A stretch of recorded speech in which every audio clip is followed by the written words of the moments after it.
Ek begin vandag met 'n storie oor 'n bergklimmergids wat vir diegene wat by hom aansluit die opdrag gee om slegs die noodsaaklikste saam te bring.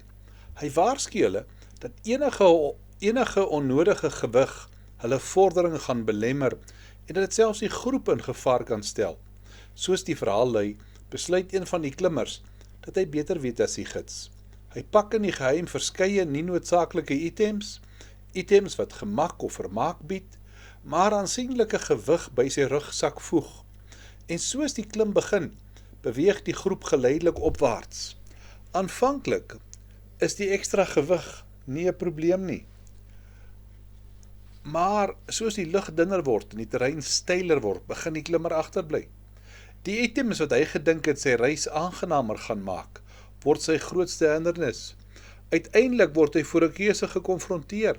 Hy moet of sy ekstra bagasie op die berggang laat, of hy moet heeltemal moed opgee om sy oogmerk te bereik.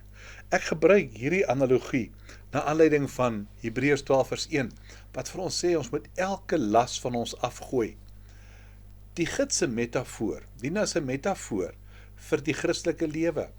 Net soos 'n klimmer in die versoeking kan kom om geriewe soos 'n swaar kombers of ekstra toestelle in te pak, hou ons dikwels vas aan minderwaardige dinge en gewoontes en afleidings, gerieflike dinge.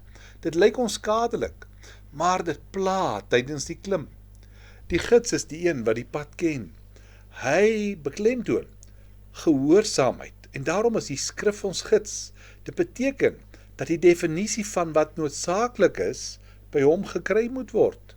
Die doel van ligpak is nie om die klimmer te ontneem van die dinge wat lekker is nie, maar om te verseker dat die oogmerk bereik word. Baie Christene slaag nie daarin om vordering te maak nie, want hulle probeer om geestelike hoogtes te bereik, terwyl hulle te veel van die bagasie van die wêreld met hulle wil saamdra. Daarom wil ek jou uitdaag om terug te kom na dit wat regtig nodig is. Maar klaar met dit wat nie noodsaaklik is vir jou reis nie.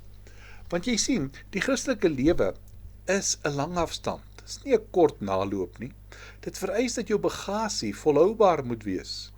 Jy moet op die gids, die skrif se kundigheid vertrou, eerder as op jou eie beoordeling van wat jy dink noodsaaklik is. Hierdie laste is nie altyd sondes nie. Dis bloot minderwaardige dinge, afleidings, geriewe, dinge wat ons skadelik lyk, maar dit verhoed ons om daardie geestelike hoogtes te bereik wat die Here vir ons bedoel het. Ek sluit vandag met die mooi verhaal van Fred Mitchell, die man wat sy apteekprys gegee het en hy die direkteur van China Inland Mission geword. Na tyd het hy alles verlaat en hy het op verlof gegaan. Hy het op 'n vliegtuig in Singapore geklim, maar hy het nooit sy bestemming bereik nie. Die laaste woorde wat van die kajuit van die vliegtuig gehoor was hierdie woorde: ons klim op koers. En daarom wil ek jou uitdaag vandag. Maak seker dat jy die pad loop saam met die Here. Kom ons bid saam. Here, dankie dat ons kan lig pak, net dit wat nodig is. Amen.